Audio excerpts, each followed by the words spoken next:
டெக்ஸ்கோல் தமிழ் நேர்களுக்கு வணக்கம். நம்ம சேனல் என்ன பார்க்க போகிறோம் அப்படின்னா, இந்த ப்ரொஜெக்டர் ஈகேட் ஓன்லைனில் வந்து ஆட்டோ ஃபோக்கஸ் ஒர்க் ஆகலை அப்படின்னு சொல்லிட்டு சில பேர் சொல்லியிருந்தீங்க. ஸோ அதை எப்படி ஒர்க் பண்ண வைக்கலாம், ஒர்க் ஆகலை அப்படின்னா. ரெண்டாவது, இப்போ நீங்கள் ஃபயர்ஸ்டிக் ப்ளக்இன் பண்ணியிருந்தீங்கன்னா 1080 பிக்சல் தான் வந்து உங்களுக்கு வருது, 4K வரமாட்டேங்குதுன்னு சொல்லிட்டு நிறைய பேர் சொல்லியிருந்தீங்க. ஸோ அதை பற்றி இன்றைக்கி வீடியோவில் வந்து எக்ஸ்பிளைன் பண்ண போகிறேன். அதுக்கப்புறமா ஸ்க்ரீன் டெஸ்ட்டு 200 இன்ச் வந்து எவ்வளோ டிஸ்டன்ஸில் வச்சா வருது ப்ரோ. 200 இன்ச் தான் வந்து நான் செட் பண்ணி வச்சுருக்கேன். ஸோ எந்த டிஸ்டன்ஸில் வந்து வருது அப்படின்றத பற்றியும் இன்றைக்கி நம்ம வீடியோவில் வந்து நம்ம பார்க்க போகிறோம். ஸ்கிப் பண்ணாமல் பாருங்கள். நம்ம சேனலில் புதுசாக பார்த்துருந்தீங்கன்னா சப்ஸ்கிரைப் பண்ணிவிடுங்க. ஆல்ரெடி சப்ஸ்கிரைப் பண்ண நண்பர்கள் எல்லாருக்குமே ரொம்ப நன்றி. வாங்க வீடியோக்குள்ளே போகலாம்.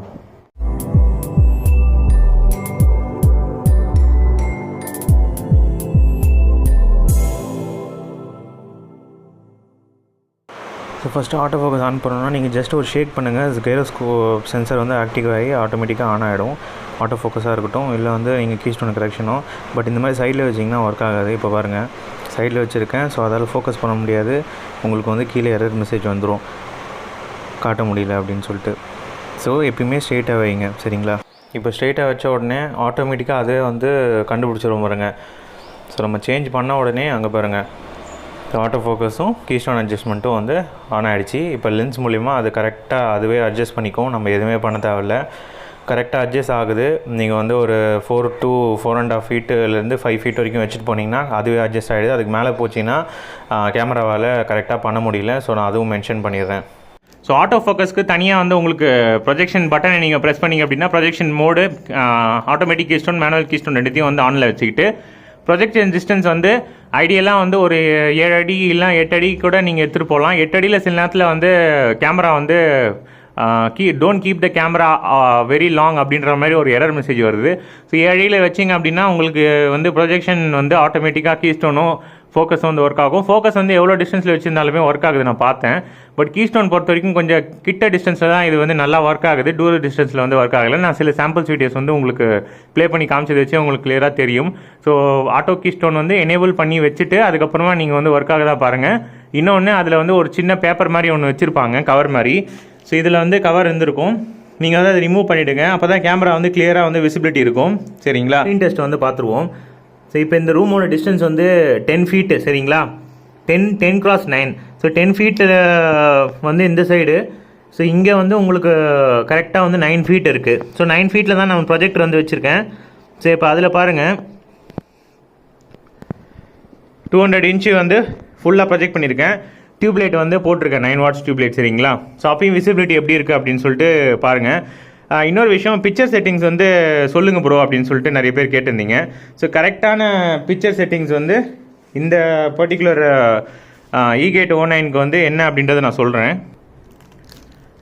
மெனுவில் போயிட்டு பிக்சரில் போயிட்டு யூசர் மோடில் வந்து நீங்கள் இந்த மாதிரி வச்சுக்கோங்க. பிரைட்னஸ் வந்து 50, கான்ட்ராஸ்ட் வந்து 50, சேச்சுரேஷன் வந்து 50, ஷார்ப்னஸ் வந்து 10. ஸோ இதுதான் வந்து பக்காவான கலர் செட்டிங்ஸு. சவுண்ட் எஃபெக்ட் வந்து நார்மலில் வந்து நீங்கள் வச்சுருங்க, ஸ்டாண்டர்டில். மற்றது எதாவது போச்சிங்கன்னா உங்களுக்கு வந்து வாய்ஸ் அந்தளவுக்கு கிளியராக இல்லை. நீங்கள் யூசரில் வச்சு நீங்கள் சேஞ்ச் பண்ணுறதா தான் பண்ணலாம். பட் ஐடியலாக நல்லா இருக்கிற ஒரு செட்டிங்ஸ் வந்து நான் இப்போ மென்ஷன் பண்ணுறேன். ஸோ வீடியோ செட்டிங்ஸ் அவ்வளோதான் கைஸ். இப்போ கிட்டே எடுத்துகிட்டு போகிறேன், ஃபயர்ஸ்டிக் கனெக்ட் பண்ணியிருக்கேன். உங்களுக்கு டால்பி வந்து காட்டுது சப்போர்ட்டு. ஸோ பிக்சலேஷன் இஷ்யூ கிடையாது. கிட்ட வந்து உங்களுக்கு ப்ரொஜெக்ட் பண்ணி எப்படி காட்டுறேன் பாருங்கள். ஸோ இதோட டோட்டல் டிஸ்டன்ஸ் பார்த்தீங்க அப்படின்னா கரெக்டாக வந்து 8 ஃபீட்டில் வந்து நான் வச்சுருக்கேன். ஸோ ஜஸ்ட் ஒரு 8 ஃபீட்லேயே வந்து உங்களுக்கு ஆல்மோஸ்ட் வந்து 200 இன்ச் வந்து உங்களுக்கு கிடைக்கிது. இன்னும் கூட பெருசாக வந்து எடுத்துகிட்டு போகலாம் போல், அந்த அளவுக்கு சூப்பராக இருக்குது. ஸோ லைட் ஆஃப் பண்ணிவிட்டு நான் காட்டுறேன் எப்படி இருக்குது பாருங்கள், பளிச்சுன்னு வேறு லெவல். ஆனால் நான் இப்போ ப்ரொஜெக்ட் பண்ணிக்கிறது வந்து வாலில் தான். க்ரீமி சர்ஃபேஸில் வந்து ப்ரொஜெக்ட் ஆயிருக்கு. 9000 லூமன்ஸ் வந்து எப்படி ப்ரோ கரெக்டாக வருமா அப்படின்னு நிறைய பேர் யோசிச்சுட்டு இருப்பீங்க. இப்போ அடுத்த சேலில் வந்து இந்த ப்ரொஜெக்டர் 23,000 ரூபாய். ஏற்கனவே நிறைய பேர் சேலில் வந்து இந்த ப்ரொஜெக்டர் வாங்கியிருப்பீங்க. வாங்கியிருந்தீங்கன்னா கமெண்ட் செக்ஷனில் வந்து லீவ் பண்ணுங்கள். 23,000 ரூபாய் கண்டிப்பாக இது ஒர்த்து, நீங்கள் யோசிக்கவே தேவையில்ல. மற்ற ப்ரொஜெக்டர் வந்து நீங்கள் போகணுன்னு அவசியம் இல்லை. 28,000 27,000 சொல்லுவாங்க. 23,000க்கு இந்த ஆஃபரில் வந்து இந்த ப்ரொஜெக்டர் வாங்கினீங்கன்னா வேறு லெவல். லூமன்ஸ் பொறுத்த வரைக்கும் உங்களுக்கு லைட்டு போட்டிருந்து நான் இப்போ உங்களுக்கு வந்து காமிக்கிறேன் எப்படி இருக்குது பாருங்கள். லைட் சப்போஸ் நான் நிறுத்தினேன் அப்படின்னா வேறு லெவலாக இருக்குது பாருங்கள். ஃபுல்லாக ஒரு தியேட்டர் மாதிரியே இருக்குது. டால்பி சப்போர்ட்டு கொடுக்குறாங்க. உங்களுக்கு ஏகப்பட்ட ஸ்பெசிஃபிகேஷன்ஸ் வந்து இந்த ப்ரொஜெக்டில் இருக்குது. 4K support, Dolby Atmos, Dolby plus, அதுக்கப்புறம் உங்களுக்கு ஹெச்டிஆர் சப்போர்ட் வந்து கொடுக்குறாங்க. அப்புறம் 5.1 ஆடியோ வந்து நீங்கள் கனெக்ட் பண்ணிக்கலாம். அப்படி இல்லைன்னா நம்மளோட சேனலில் வந்து நீங்கள் போய் செக் பண்ணி பாருங்கள், நிறைய வீடியோஸ் நான் மேக் பண்ணியிருக்கேன். சரிங்களா? ஸோ ஸ்க்ரீன் செட்டிங்ஸ் வந்து உங்களுக்கு அவ்வளோதான். ஸ்க்ரீன் டெஸ்ட்டு பண்ணியாச்சு. இப்போ அடுத்தது இப்போ பாருங்கள், அங்கே 1080 பிக்சல் தான் வருது. 4K மேக்ஸ் நான் வந்து ப்ளக்இன் பண்ணியிருக்கேன். பட் இருந்தாலுமே எனக்கு 1080 பிக்சல் தான் வருது. ஸோ இது எப்படி சரி பண்ணோம் அப்படின்ட்டு நான் சொல்கிறேன். இது வந்து ரொம்ப பெரிய ப்ராசஸ்லாம் இல்லை, நான் சொல்கிறேன், அப்படியே ஃபாலோ பண்ணுங்கள். ஸோ இந்த இப்போ ப்ளக் வந்து கொஞ்சம் லூஸ் கனெக்ஷனாக இருக்கிறதுனால தான் அந்த ப்ராப்ளம் வருது. ஸோ நீங்கள் திருப்பி ப்ளக் அவுட் பண்ணிவிட்டு திருப்பி ப்ளக்இன் பண்ணிங்கன்னா ஒர்க் ஆகும். நான் பண்ணி காட்டுறேன் பாருங்கள். ஸோ ப்ளக் அவுட் பண்ணியாச்சு, திருப்பி ப்ளக்இன் பண்ணுறேன். ஸோ இப்போ பாருங்கள், இப்போ வந்து இங்கே 4K வந்துச்சு. அவ்வளோதான் கைஸ். இந்த ப்ரொஜெக்டரில் வந்து வேறு எந்த இஷ்யூமும் கிடையாது.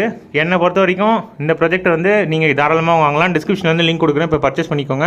ஆல்ரெடி பர்ச்சேஸ் பண்ணியிருக்கோங்க, வேறு ஏதாவது சந்தேகம் இருந்துச்சுன்னா நீங்கள் வந்து கீழே கமெண்ட் செக்ஷனில் வந்து லீவ் பண்ணுங்கள். பிக்சர் செட்டிங்ஸ் பார்த்துட்டோம், ஆட்டோ ஃபோக்கஸ் வந்து சப்போஸ் எப்படி ஒர்க் பண்ணியிருக்கணும் அப்படின்னு பார்த்துட்டோம். 200 இன்ச்சு ஸ்க்ரீன் டெஸ்ட் பார்த்தாச்சு. இதுக்கு மேலேயும் வந்து 300 இன்ச் வரைக்கும் எடுத்துகிட்டு போகணும்னு சொல்லியிருக்காங்க. பட் ப்ரிஃபரபுளாக நீங்கள் 200 இன்ச்சு மேக்ஸிமம் வச்சிங்கன்னா சூப்பராக இருக்கும். ஸோ சீலிங் மவுண்ட் பண்ணிங்கன்னா நீங்கள் வந்து க்ளீனிங் பற்றி நீங்கள் வந்து அவ்வளோ கேர் பண்ண வேண்டியது இல்லை. ஸோ வச்சுட்டா போதும், ஏர் ஃபில்டரே மோஸ்ட்லி டேக் கேர் பண்ணிக்கும். அப்படி இல்லைன்னா சுற்றி ஆப்ஜெக்ட் எதுவும் வைக்காமல் பாருங்கள். இந்த வீடியோ வந்து யூஸ்ஃபுல்லாக இருந்துச்சுன்னா உங்கள் ஃப்ரெண்ட்ஸ்க்கு ஷேர் பண்ணுங்கள். நம்ம சேனலில் தொடர்ந்து சப்போர்ட் பண்ணிகிட்டே வாங்க. சப்ஸ்கிரைப் பண்ணால் பார்த்தீங்கன்னா சப்ஸ்கிரைப் பண்ணிடுங்க. பக்கத்தில் இருக்க பெல் ஐக்கன் தட்டி விட்ருங்க. அப்போ தான் நான் போடுற எஃபர்ட் வந்து உங்களை வந்து சேரும். இன்னும் இன்ட்ரெஸ்டிங்கான வீடியோ